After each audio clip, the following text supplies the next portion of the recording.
اجازت ہے جب شروع کیا جا ماہ مبارک ربیع الاول کی آمد اور تمام ہی مسلمانوں نے عالم اسلام اس مہینے کو انتہائی عقیدت سے رسالت مآب کی نسبت سے مناتے ہیں۔ ربیع کہتے ہیں بہار کو، اول کہتے ہیں پہلی کو۔ ربیع الاول کا لفظی معنی ہے پہلی بہار۔ یہیں سے اللہ کا نبی سے محبت کا اندازہ ہو رہا ہے، نبی آخری ہے، بہار پہلی ہے۔ آخری نبی ہے اور بہار پہلی ہے۔ مسلمانہ نے اسلام اس مہینے میں اپنی اپنی نیت اور اپنی اپنی عقیدت اور اپنی اپنی ظرف کے مطابق رسالت مآب کی عزت منائیں گے، رسول کا دنیا میں آنا منائیں گے۔ میرے اہل سنت بھائی 12 کو میلاد منائیں گے، ہم 17 کو منائیں گے۔ 12 بھی منائیں تو پھر بھی بات ٹھیک ہے، 17 بھی منائیں تو بات پھر بھی ٹھیک ہے، کیونکہ ہم نے تاریخیں نہیں دیکھنی، ہم نے محبت کا معیار دیکھنا۔ 12 میں ہے یا 17 میں ہے، 12 کو بھی آئے تو رسول ہی ہے، 17 کو بھی آئے تو رسول ہی ہے۔ لیکن 12 بھی چاند کی تاریخ ہے، 17 بھی چاند کی تاریخ ہے۔ چاند نہ تھا اور یہ تھے، یہ چاند کی وجہ سے نہیں ہے، چاند ان کی وجہ سے۔ آمد منانی چاہیے، دن منانا چاہیے۔ مسلمان جلوس بھی نکالیں گے، نبی کی یاد میں اونٹ بھی نکلتے ہیں۔ میں نے اپنے اہل سنت دوست سے پوچھا تھا یہ اونٹ کیوں نکالے جاتے ہیں؟ اس نے کہا یہ اس اونٹ کی یاد میں ہے جس پہ رسالت مآب بیٹھتے تھے۔ رسالت مآب ایک اونٹنی پہ بیٹھتے تھے جس کا نام قصوہ تھا، اس کی وجہ سے اس کی یاد میں یہ نکالا جاتا ہے۔ میں نے کہا جی اس کا احترام بھی کرنا چاہیے، انہوں نے کہا بے شک کرنا چاہیے۔ میں نے کہا پھر اپنے اپنے عقل کی بات ہے، جس پہ نبی بیٹھتے تھے اس کا احترام کر لیا، لیکن جو نبی پہ بیٹھتے تھے، جس پہ تھوڑی دیر کے لیے رسول بیٹھا، وہ اونٹنی مسلمانوں کو یاد رہی۔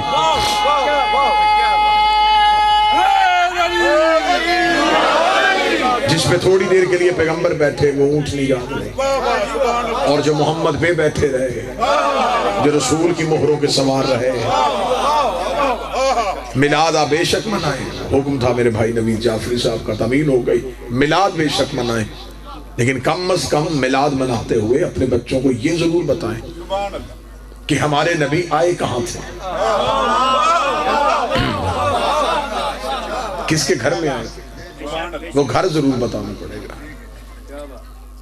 صرف اس نام کو چھپانے کے لیے لوگوں نے فرضی کردار تراش دیے۔ ایک دائی نے پالا تھا، وہ دائی رسول کو بچپن سے لے کے چلی گئی تھی، صرف اس دائی کا کردار بنایا گیا تاکہ لوگوں کو پتہ نہ چلے کہ پالا کس نے تھا۔ اگر یہ دائی کا نام بتائیں گے تو پھر لوگوں کو پوچھیں گے کہ اگر دائی نے نہیں پالا تو پھر کس نے پالا؟ باپ تو دنیا میں نہیں تھا، پھر نام لینا پڑا گا علی کے باپ کا، اور علی کے باپ کا نام لینے سے وہ اس لیے ڈرتے تھے کہ اپنے باپ کا فرق نہیں تھا۔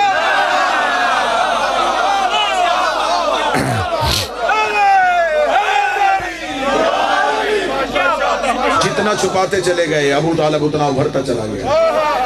چل تو نے چھپا لیا کہ نام رکھا ابو طالب نے، تو نے کہا نہیں رکھا، پالا ابو طالب نے، تو نے کہا نہیں پالا، سب کچھ تو نے کر لیا، لیکن تاریخ میں تو اگلا ظلم نہ کر سکا۔ صرف ہمیں اتنا بتا دے اسلام کی پہلی دعوت کس کے گھر ہوئی تھی؟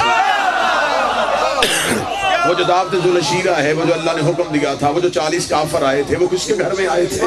اب یہاں پہ کوئی بھی نہ چھپا سکا۔ ابن خلدون سے شبلی نعمانی تک، شبلی نعمانی سے لے کر سلیمان قندوسی تک، سلیمان قندوسی سے لے کے ڈاکٹر طاہر القادری تک سب نے لکھ دیا کہ حضرت ابو طالب کے گھر میں اسلام کی پہلی دعوت ہوئی تھی۔ مولوی سر پہ قرآن رکھ کے بتائے کہ ابو طالب کا گھر کہاں تھا، وہ کہے گا مکہ میں۔ اللہ کا اپنا گھر کہاں تھا، وہ کہے گا مکہ میں۔ تو جب اللہ کا اپنا گھر تھا تو بات ابو طالب کی حویلی میں کیوں؟ جب خدا کا اپنا گھر تھا تو اسلام کی پہلی دعوت ابو طالب کے گھر میں کیوں ہوئی؟ آج مولویوں کو پتا چل گیا کہ ابو طالب نے کلمہ نہیں پڑھا، کیا خدا کو نہیں پتا تھا کہ اس نے میرا کلمہ نہیں پڑھنا؟ پھر خدا کو کیا ضرورت تھی کہ بات توحید کی تھی وہ ابو طالب کی حویلی میں رہی ہے، بات رسالت کی تھی وہ ابو طالب کے گھر رہی ہے۔ خدا کہہ دیتا میرا محمد ہمیں احسان لینے کی ضرورت ہی نہیں ہے، تو خانہ کعبہ میں آ، 40 کافروں کو وہاں بلا، کعبے کی دیوار کے ساتھ ٹیک لگا، میرے گھر میں میری بات کر۔ گھر اللہ کا تھا لیکن خدا نے اپنے گھر میں دعوت نہیں کروائی، دعوت کروائی ابو طالب کے گھر میں۔ جب ہم نے مولویوں سے پوچھا اس میں راز کیا تھا؟ انہوں نے کہا یہ فضیلت ابو طالب نہیں تھی، اس لیے ابو طالب کے گھر میں دعوت کا اہتمام ہوا کہ اللہ کے گھر میں اس دور میں بت رہتے تھے، اللہ کے گھر میں بت رہتے تھے، اللہ کے گھر میں بت رہتے تھے۔ مولوی تجھے شرم نہیں آتی؟ رحمان کے گھر بت تھے، عمران کے گھر بت نہیں۔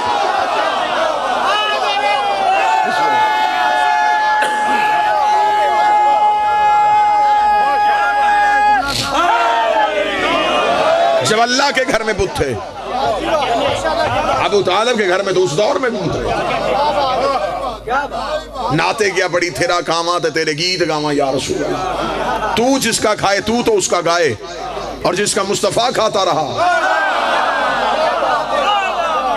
شاہ مدینہ یثرب کا والی، سارے نبی تیرے در کے سوالی۔ یہی تو 1400 سال سے ہم کہہ رہے ہیں کہ سارے نبی تیرے در کے سوالی، لیکن یہ کسی نے نہیں پوچھا کہ وہ نبی کا در کون ہے۔ علی اور بابوہا، علی در ہے، اب کہ سارے نبی تیرے در کے سوالی۔ حقیقتیں آہستہ آہستہ سارے سمجھ آئیں گے، مان سارے جائیں گے۔ اللہ نے یہ ہمیں ہی امتیاز بخشا ہے کہ ہم آگے آگے چلیں گے، لوگ ہمارے پیچھے پیچھے چلیں گے۔ جن کو جلوس اچھا نہیں لگتا تھا وہ سارے اسلام آباد بیٹھے ہیں۔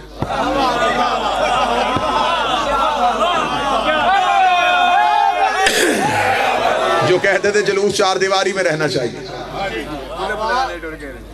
آج خود جلوس بھی ہیں، ہاتھوں میں پرچم بھی ہیں، اسلام آباد بند کر کے بیٹھے ہیں، اور حکومت کہہ رہی ہے کہ چار دیواری میں جلوس لے کے چلو۔ وہ کہتے نہیں چار دیواری میں نہیں، ہم جلوس سڑکوں پہ لے کے آئیں گے۔ اس کا مطلب اچھی ریت ڈال دی تم نے، پتہ چل گیا کہ جب جلوس نکالا جائے پھر چار دیواری میں نہیں ہوتا، سڑکوں پہ ہوتا ہے، بازاروں میں ہوتا ہے۔ اب اللہ جانے یہاں پہ دیہات ہے، کوئی ایک بندہ بھی بات سمجھے گا نہیں سمجھے گا۔ مولانا فضل الرحمان تو نے جلوس کس بات کا نکالا ہے؟ وہ کہتا ہمارا احتجاج ہے کہ حاکم نااہل ہے، ہم اسے تخت سے اتارنے آئے ہیں۔ حاکم نااہل ہے، ہم اسے تخت سے اتارنے آئے ہیں۔ تو یہی تو ہم 1400 سال سے کہہ رہے ہیں کہ حاکم نااہل تھا، اسے تخت سے اتارنے آئے۔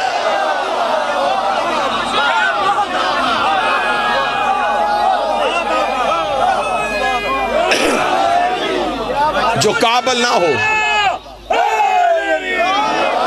بہت اچھا ہوا، بہت اچھا ہوا۔ مولوی سڑکوں پہ آئے، مولویوں نے سڑکوں پہ آ کے یہ حصہ بنا دیا تاریخ کا کہ اگر کوئی ایسا تخت پہ بیٹھ جائے جو نااہل ہو تو اس کے خلاف جلوس نکالا جا سکتا ہے۔ تو ہمیں شیعوں کو کافر کیوں کہتے؟ تو ہم ہی تو یہی کہہ رہے تھے کہ منبر محمد اسے دینا چاہیے تھا جو اہل تھا۔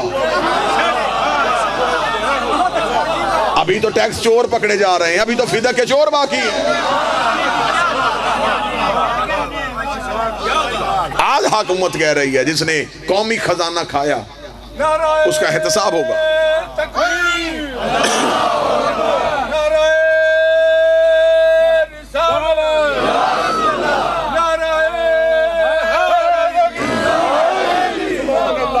جو قومی خزانہ لوٹے اس کا احتساب ہوگا، اور جو محمد کی بیٹی کا حق آ جائے،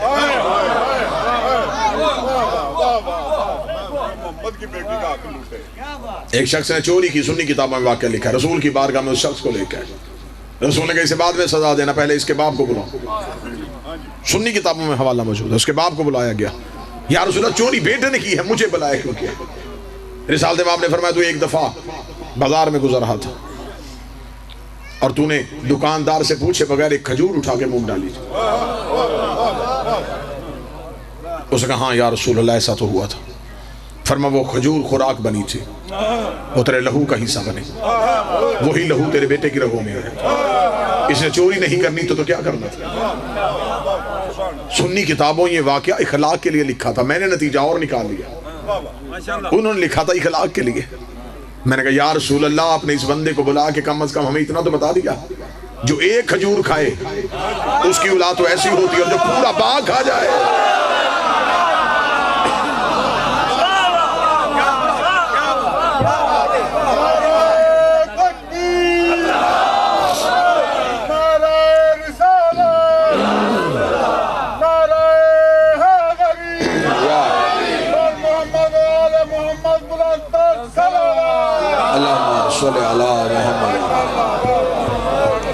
ربیع الاول منانا ہے تو پھر علی سے پوچھو احترام رسالت کیا.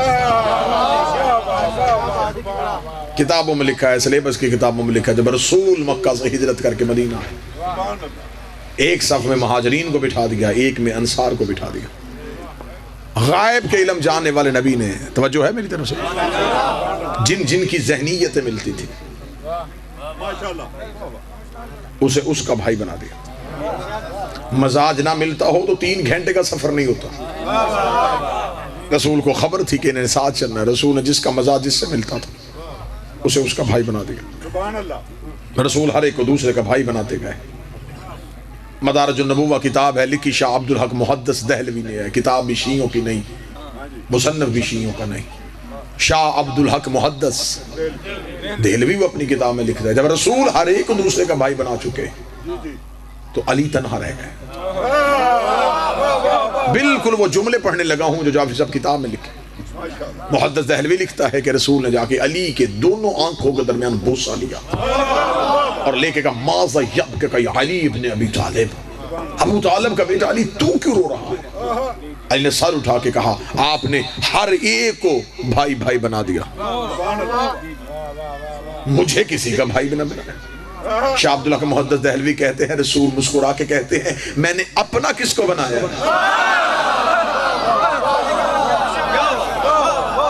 یا رسول اللہ میرا بھائی کون ہے؟ شاہ عبداللہ کا محدث دہلوی لکھتے ہیں رسول نے پیچھے مڑ کے صحابہ کو دیکھا، پھر علی کو دیکھا، پھر صحابہ کو دیکھا، پھر علی کو دیکھا، پھر صحابہ کو دیکھا، پھر علی کو دیکھا. 3 بار صحابہ کو دیکھا، 3 بار علی کو دیکھا. ان میں کوئی تجھ جیسا ہوتا میں تیرا بھائی بنا لیتا. یا علی انت اخی فی الدنیا والآخرہ، تو یہاں بھی میرا بھائی ہے، تو وہاں بھی میرا بھائی ہے. بھائی یہاں ہوتے ہیں وہاں نہیں ہوتے. رسول نے فرمایا تو وہاں بھی میرا بھائی ہے. یا رسول اللہ قرآن تو کہہ رہا کہ قیامت والے رشتے چھین لیے جائیں گے، تو علی تیرا وہاں بھائی کیسے ہوگا؟ فرمایا رشتے ان کے چھینے جائیں گے جنہوں نے حساب دینا ہے، ان کے باقی رہیں گے جنہوں نے حساب لینا ہے.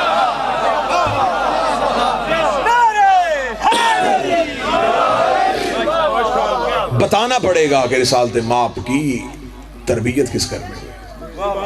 کیا کہنے میں کہاں جا کے عمران پڑھوں جس کی انگلی پکڑ کے رسول چلنا سیکھے.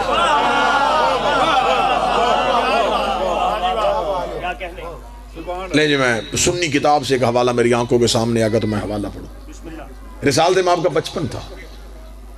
روضۃ الاحباب اہل سنت بھائیوں کی کتاب ہے، اس میں یہ واقعہ درج ہے. رسالت ماپ کا بچپن تھا. ظاہری طور پہ سن مبارک رسول پاک کا 5 سال تھا. مکے میں قحط پڑ گیا، بارش نازل نہیں ہوئی، لوگ بھوک سے مرنے لگے. مکہ برادریوں کا شہر نہیں تھا، قبیلوں کا شہر تھا. فیصلے ہر گھر میں نہیں ہوتے تھے، صرف سردار کرتا تھا، باقی قبیلہ سردار کے کہنے پہ عمل کرتا تھا. قبائل کے لوگوں نے آگے سرداروں سے پوچھا کہ اب بتائیں کیا کریں، اس مشکل کا حل کس کے پاس ہے؟ مکے کے سردار سر جوڑ کے بیٹھے. انہوں نے کہا کیا کریں، بارش کیسے نازل ہو؟ انہوں نے کہا ایسے کرتے ہیں کہ ہر قبیلہ اپنا اپنا بت لے کے ایک مخصوص دن میں میدان میں آئے، اس میدان میں لا کے بتوں کو رکھتے ہیں، سامنے ہاتھ جوڑ کے بیٹھ جاتے ہیں، ایک ایک بت کی کرتے ہیں عبادت. کسی ایک کے کہنے پہ بارش ہو جائے گی، اور جس بت کے آگے جھکنے سے بارش ہو جائے آج کے بعد پورا مکہ اسے تسلیم کر لے. یہ ایک خدا کی پوجا نہیں کرتے تھے، ہر قبیلے کا علیحدہ بت تھا. یہ اتنے تعصب تھا ان میں، یہ دوسرے کا خدا پوجنا بھی اپنی توہین سمجھ. امیروں کا خدا امیر ہوتا تھا، غریبوں کا خدا. کچھ لوگ پریشان ہو گئے کہ امیر خدا کیسے ہوتا تھا؟ جو امیروں کا بت ہوتا تھا وہ سونے کا ہوتا تھا، اسے سونے کے کنگن سونے کے زیور پہنایا جاتا تھا، اسے چڑھاوا بھی چھوٹا نہیں دیا جاتا تھا. غریبوں کے بت غریب ہوتے تھے، آٹے کا بت. انہوں نے کہا جی سارے اپنے اپنے بت لے کے آؤ، آج امتیاز ختم کریں، آج کوئی فرق نہیں، آج سارے خدا ایک کریں. سارے بت لانے کا فیصلہ ہو گیا. ایک بندہ اٹھا، اس نے کہا کہ ہم سارے قبیلے تو اپنے اپنے بت لے کے آئیں گے، مکے میں وہ اجتماع ہی نہیں ہوتا جس میں ہاشمیوں کی نمائندگی نہ ہو، کیونکہ ایک ہی تو گھر مکے میں سرداروں کا تھا۔ انہوں نے کہا ان کا تو خدا ہے ہی کوئی نہیں، ہاشمی کسے لے کے آئیں گے؟ 3 مکے کے سردار اٹھے اور حضرت ابو طالب کے گھر میں دستک دی، اندر سے حضرت عمران آئے، بڑی سننے والی بات اور سنی کتابوں سے۔ حضرت عمران سے انہوں نے کہا کہ آپ جانتے ہیں کہ مکے میں قحط پڑ گیا؟ حضرت ابو طالب نے کہا اچھا؟ انہوں نے کہا ابو طالب بھوک سے لوگ مر رہے ہیں، تو فرمائے ہمارے گھر سے کھانا لے جایا کرو۔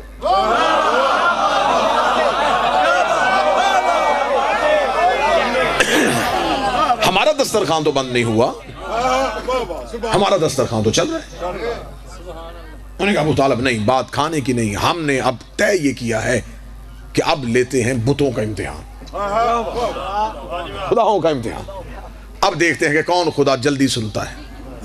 تو لہٰذا ہم نے طے کیا ہے کہ ہم اپنے اپنے خدا اپنے اپنے بت لے کے آئیں گے، اگر تمہارا بھی کوئی بت ہے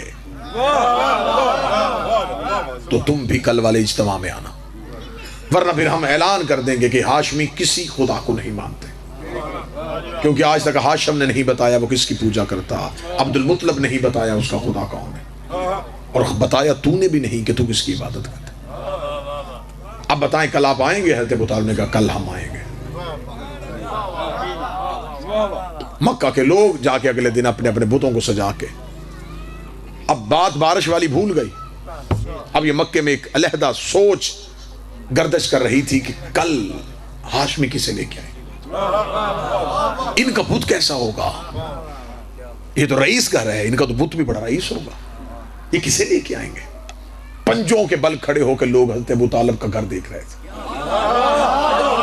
دروازہ بند تھا، لوگ ایک دوسرے کو کہہ رہے تھے ابھی کوئی نہیں آیا، ابھی ابو طالب نہیں آئے۔ تھوڑی دیر کے بعد دروازہ کھلا، کل ایمان کے باپ کا پہلا قدم مکے کے بازار میں،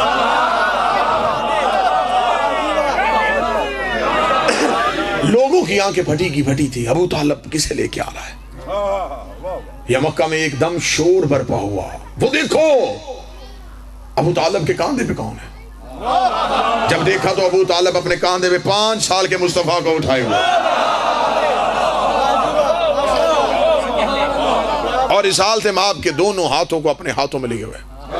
آج ابو طالب کے چلنے کا انداز بڑا نرالا تھا،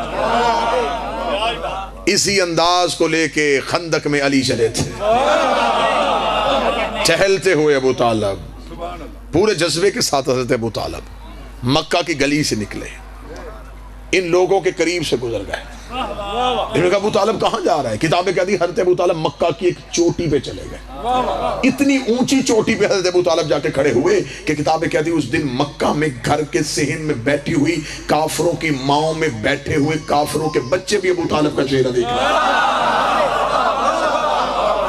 آج مکہ میں کوئی ایسا نہیں تھا جو کہے کہ مجھے ابو طالب نظر نہیں آ رہا، گھر میں بیٹھی ہوئی عورت ابو طالب کا چہرہ، گود میں لیٹے ہوئے بچے ابو طالب کا چہرہ، میدان میں کھڑے ہوئے کافر ابو طالب کا چہرہ، آج پورا ابو طالب کو دیکھ رہے تھے۔ ابو طالب تو کیا کرنے والا ہے؟ ہم نے تو تجھے کہا تھا خدا لے کے آ، تو اپنے بھتیجے کو لے کے آ گیا، کیا تو اپنے بھتیجے کی پوجا کرتا ہے؟ حضرت ابو طالب نے کہا اپنے خداؤں کو کیوں اکٹھا کیا ہے؟ انہوں نے کہا بارش کے لیے۔ فرمایا جس کے کہنے میں بارش ہو جائے گی وہ کون ہوگا؟ کہنے لگے وہ حاجت روا ہوگا، وہی مشکل کشا ہوگا۔ حضرت ابو طالب نے رسول کے چھوٹے چھوٹے ہاتھوں کو اپنے ضعیف ہاتھوں میں لیا، آسمان کی طرف، میرے اللہ تجھے ان ہاتھوں کا واسطہ، اللہم بحق حاضر الیدین انصر السماء، میرے اللہ تجھے ان ہاتھوں کا واسطہ آسمان سے بارش نازل فرما۔ تاریخ کہتی ہے فوراً ایک بدلی اٹھی اور اس نے آ کے مکہ میں بارش برسانی شروع کر دی، ادھر مکہ میں بارش ہونی شروع ہو گئی، لوگ اپنے اپنے خداؤں کو اٹھا کے بھاگ رہے تھے اور کہہ رہے تھے ابو طالب کا بھتیجا سچا، ابو طالب کا بھتیجا سچا، ابو طالب کا بھتیجا سچا۔ یہ آواز مکہ میں گردش کر رہی تھی، رسالت مآب کے چہرے پہ تبسم آیا، خدائی نے جھوم کے کہا محمد یہ لمحے یاد رکھنا، یہ وقت یاد رکھنا، کوئی بھی تجھے محمد رسول اللہ کہنے والا نہیں تھا۔ آج مکے کی چوٹی میں کھڑے ہو کے ابو طالب نے تیری رسالت کا اعلان کیا ہے، کل کو تجھے اور مجھے مل کے قرضہ واپس کرنا ہے۔ آج اس نے بلندی پہ جا کے تیری رسالت کا اعلان کیا ہے، کل پلانوں کا منبر بنا کے علی کی ولایت کا اعلان۔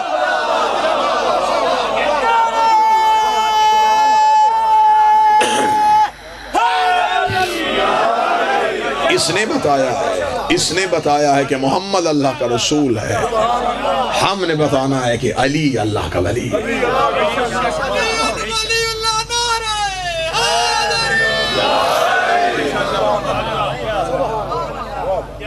کون؟ حضرت عمران، جس کے بڑھاپے کے سائے میں اسلام کی یتیمی نے جوانی کے انداز سیکھے۔ اللہ جانے مسلمان کس منہ سے کہہ دیتے۔ صحیح بخاری میں حدیث لکھی کہ جو کسی یتیم کو پالے، رسول کہتے میرے ساتھ ایسے ہوگا جیسے میرے ہاتھ کی 2 انگلیاں۔ اور کوئی بندہ پوچھنے کے لیے تیار ہے جو کسی یتیم کو پالے وہ تو مصطفیٰ کے ساتھ ہوگا، اور جو مصطفیٰ جیسا یتیم پالے۔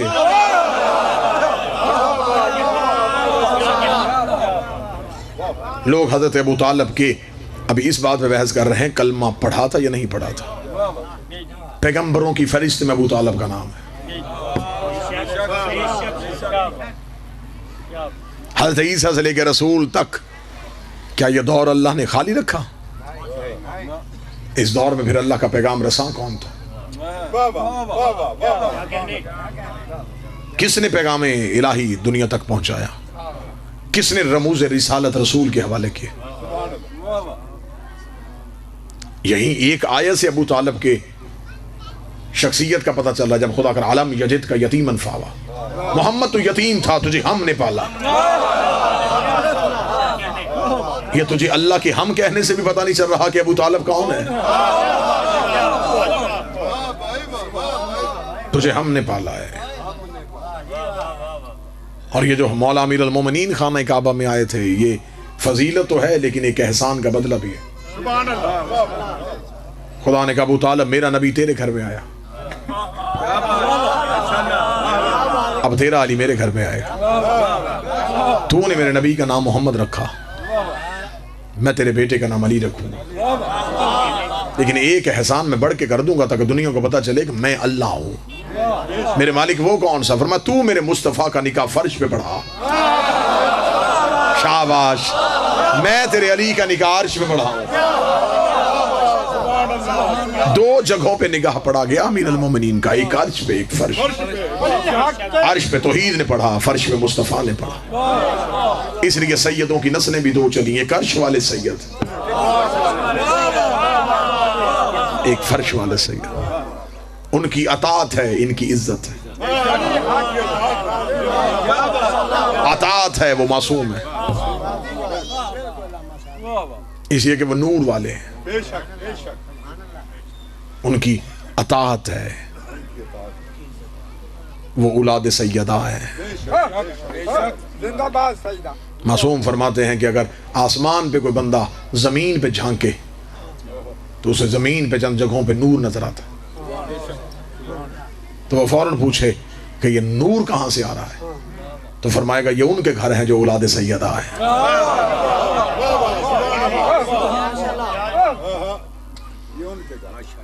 لہذا حضرت ابو طالب نے اگر آج بھی عزت مسلمان نبی کی کرنا چاہتے ہیں تو پہلے ان کی عزت کرنا پڑے گی جن کی نبی عزت کرتے تھے۔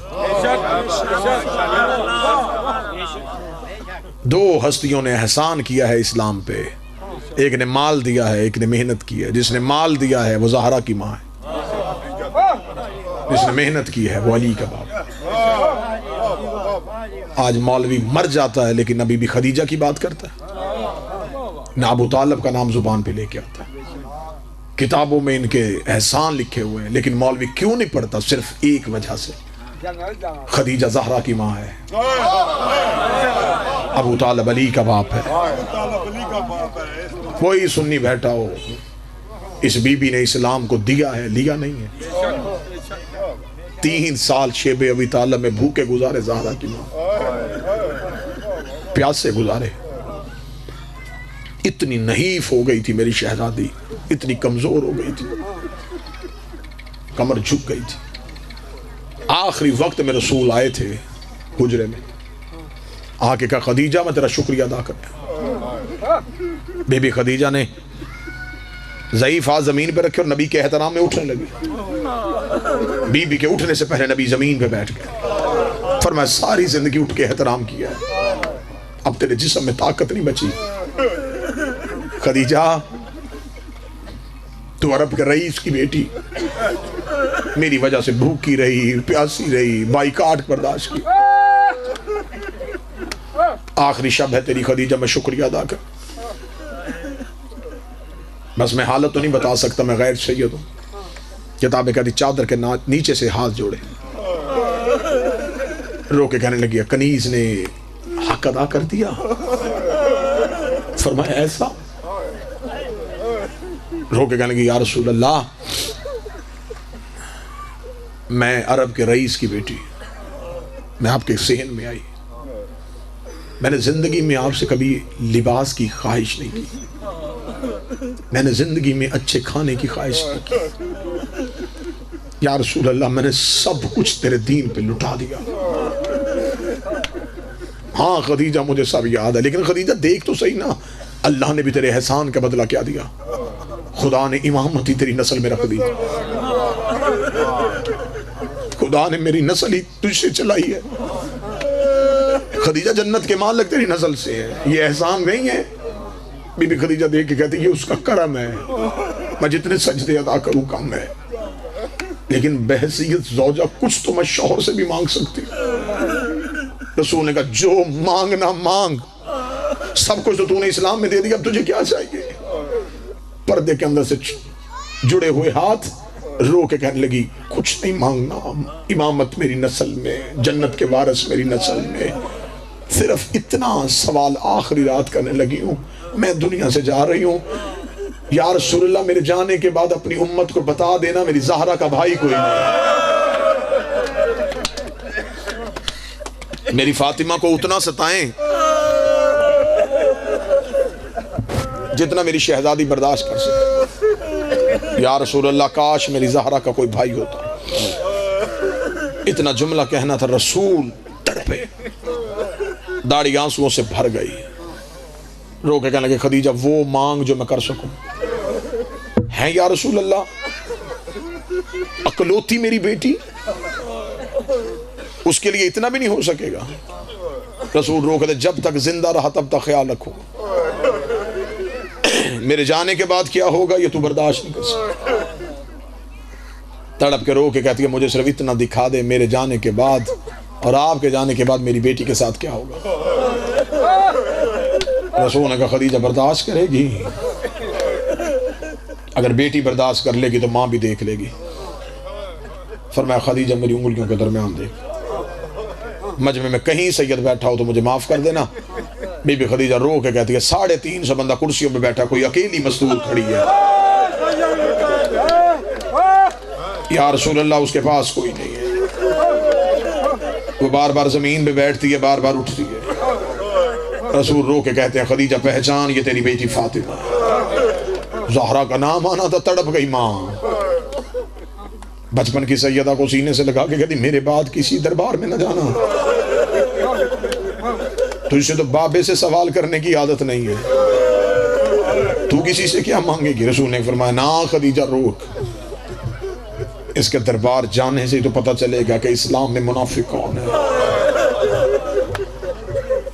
اسلام کا مددگار کون ہے اچھا یا رسول اللہ میری بیٹی کے کھڑے ہونے سے اسلام کو فائدہ ہوگا ہاں زہرا کی ماں فائدہ ہوگا یہ ہے تربیت رو کے زیدہ کو سینے سے لگا کر دی پھر چلی جانا اگر بابے کا دین بچے تو پھر دربار میں چلی جانا پھر رو کے جناب خدیجہ ہاتھ باندھ کے کہتے ہیں واپس جلدی آ جائے گی رسول نے فرمایا جاتی ہوئی دیکھی ہے تو اب واپس آتی ہوئی دیکھ انگلیاں رسول نے دوبارہ بلند کی جناب خدیجہ کا سر زمین پہ آ رو کے دی انگلیاں ہٹا لے یہ زہرا نہیں ہے یہ تو کوئی سفید سر والی ضعیفہ ہے جس کے دروازے کو آگ لگی ہوئی سادات و غیر سادات ماں اور بیٹی کی قسمت ماں بھی دربار میں کھڑی رہی بیٹی بھی دربار میں کھڑی رہی ماں چند گھنٹے کھڑی رہی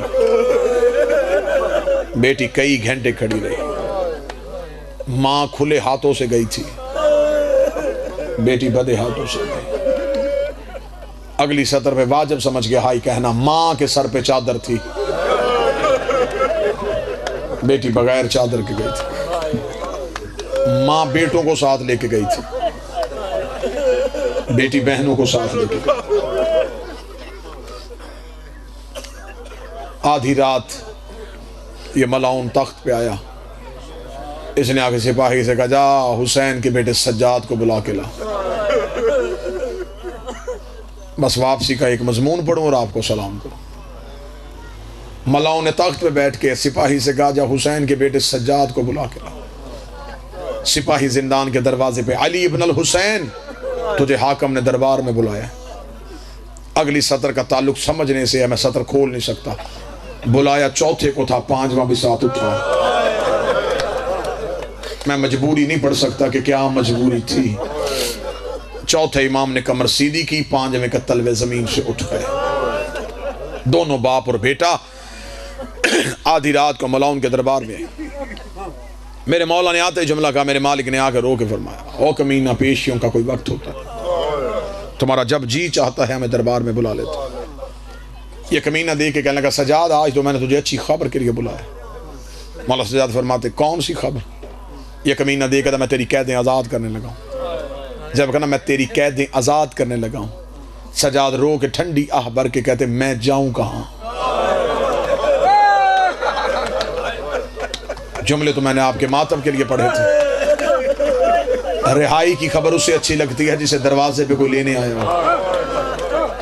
سجاد رو کہتے، مجھے بتا میں جاؤں کہاں؟ یہ کمینہ دے کہتا، مدینہ۔ سجاد رو کہتے، کون سا مدینہ؟ جہاں اکبر ہوتا تھا، جہاں چچا عباس ہوتے تھے، جہاں میرا بادشاہ حسین ہوتا تھا۔ تو نے میرا مدینے میں چھوڑا کون ہے؟ یہ کمینہ دے کہتا، جہاں بھی جانا لیکن شام چھوڑ۔ مولا سجاد کا جملہ سننا اور ہائے کہنا۔ سجاد دے کے کہتے، کمینہ تم نے ہم سے بیعت مانگی، ہم نے کی نہیں۔ جب ہم نے تیرا مطالبہ پورا ہی نہیں کیا تو تو ہمیں آزاد کیوں کر رہا ہے؟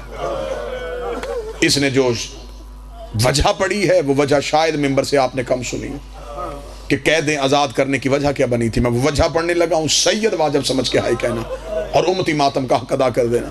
مولا سجاد نے کہا، جب ہم نے تیری بیعت کی نہیں تو قیدیں کیوں آزاد کر رہا ہے؟ یہ کمینہ دیکھتا میں ڈر گیا۔ سجاد دیکھتے کس چیز سے ڈرا؟ یہ دیکھ کے کہنے لگا، وہ جس کو دفنا کے آیا تھا نا، اس کے رونے کی آوازیں آج بھی میرے محل میں۔ میں آدھی رات کو تڑپ کے اٹھتا ہوں، کبھی اس کونے میں روتی ہے، کبھی اس کونے میں روتی ہے، میرے دربار میں رو رو کے کہتی ہے، کھول دے کڑیاں، وہ بیمار ہے، کھول اس کی رسیاں۔ میں ڈر گیا ہوں کہیں تیرے بہن کے رونے کی وجہ سے میرے اوپر عذاب نہ آ جائے، جتنی جلدی ہو سکے شام چھوڑ دے، میں پاگل ہو جاؤں گا، مجھے نیند نہیں آتی۔ میرے درباری ڈر گئے۔ مولا سجاد آدھی رات کو زندان سے نکلے ہوئے کمینے سے دیکھ کے کہتے ہیں، ملعون فیصلہ میں نے نہیں کرنا، اسے کون کرے گا؟ تو بیٹا نہیں؟ فرمایا میں بیٹا ہو کے وارث نہیں، وہ بہن ہو کے وارث ہے، وہ شریکت الحسین ہے۔ اس نے کہا پھر پھپھی سے پوچھ اور مجھے جواب دے۔ مولا سجاد آدھی رات کو زندان میں ریت کے مصلے پہ بیٹھی تھی علی کی نمازی بیٹی۔ سجاد نے ماں کے پاؤں کے تلوے چوم کے کہا، اماں یزید قیدیں آزاد کر رہا ہے۔ سجدے سے سر اٹھا کر رو کے کہتی، شام کی عورتیں تھک گئی، شام میں پتھر ختم ہو گئے، یہ اب ہمیں آزاد کیوں کر رہا ہے؟ اما وہ کہتا ہے کہ سکینہ کے رونے کی آوازیں آتی۔ بی بی دیکھا کہتی ہے، سجاد پھر ایسے نہیں، میرے بھائی نے اس کے باپ سے شرطیں منوائی تھی، تو اس سے منوا تاکہ مورخ لکھے کہ میں فاتح بن کے اٹھی ہوں۔ اس نے رحم سے نہیں چھوڑا، ہم نے شرطیں منوائی ہیں تو ہم نے شام چھوڑا۔ بی بی نے شرطیں بتائیں، مولا سجاد دربار میں آئے، کمینہ میری ماں کی شرطیں۔ اسے کہا بتا۔ سجاد کی واضح پہلی شرط، شہداء کے سر واپس جائے۔ اس نے کہا دیتا ہوں۔ مولا سجاد نے کہا دوسری شرط، 3 اونٹ چاہیے۔ میں نے 3 اونٹ کہے، کسی نے نہیں پوچھا کہ 3 کیوں مانگ رہا ہے، گھر سے تو 53 لے کے آیا تھا، 50 اونٹ اسلام میں خرچ ہو گئے، 3 اونٹ دے۔ اور سجاد کی آواز آئی، بشیر ابن جزلم مہاری چاہیے، دیتا ہوں۔ مولا سجاد کی آواز آئی، شام میں ایک مکان خالی کروا۔ یہ دیکھا تھا جب تم لوگوں نے رہنا ہی نہیں پھر مکان کیا کرو گے؟ سجاد لوگ رہنے کے لیے نہیں، مکان خالی کروا، ہم نے غریب کی مجلس کروانی ہے۔ میری ماں کہتی ہے ایک بار شام کی عورتوں کو اکٹھا کر، میں انہیں بتاؤں میرا باغی نہیں میرا نمازی مارا گیا۔ ہمیں شام ایک مجلس برپا کرنے دے، ہمیں جی بھر کے شہداء کو رونے دے۔ یہ پہلی مجلس تھی جو بہن نے قاتل کے گھر کی ہے۔ اس نے کہا یہ شرط بھی مان لی، اگلی شرط پڑھوں گا اور آپ کو سلام کروں گا۔ اگلی شرط پڑھنے سے پہلے سجاد کافی دیر خاموش رہے۔ سید مجھے معاف کر دینا، یہ شرط مشکل تھی، جس کے لیے سجاد کی آنکھیں صرف خون بہاتی رہی۔ یہ دیکھیں گا جب میں نے ساری مان لی ہیں تو پھر کون سی شرط ہے جس کو تو بتا نہیں رہا؟ سجاد گردن جھکا کے کہتے ہیں کربلا کے خیموں کا لٹا ہوا مال دے۔ یہ دیکھ کے کہنے لگا حسین کا بیٹا تیری ہر شرط منظور ہے، یہ منظور نہیں۔ سجاد رو کہتے یہ منظور کیوں نہیں؟ یہ کمینہ دیکھا تھا 36 ملکوں کی فوج نے لوٹا تھا علی کی بیٹی کا خیمہ، جس کے ہاتھ جو آیا وہ لے کے چلا گیا، میں کہاں سے سامان اکٹھا کروں؟ سجاد رو کہتے کچھ اور دے نہ دے، میری ماں کی چادر مجھے واپس کر، قرآن کے خلاف مجھے واپس کر۔ یہ کہنے لگا میں نئی چادریں بنوا کے دے دوں؟ سجاد کہتے نہیں، مجھے وہی چادر دے جو شام غریبہ نیزے سے اتاری تھی۔ یہ دیکھنے لگا اس چادر کا کیا کرے گا؟ سجاد رو کہتے میں یہاں سے سیدھا کربلا جاؤں گا، چادر عباس کی قبر پہ رکھ کے کہوں گا اٹھ غازی دیکھ میں تیری بہن کی چادر لے آیا، جس کا تو نگران تھا میں وہ چادر شام سے بچا کے دے۔ اللہ لعنت اللہ علیکم۔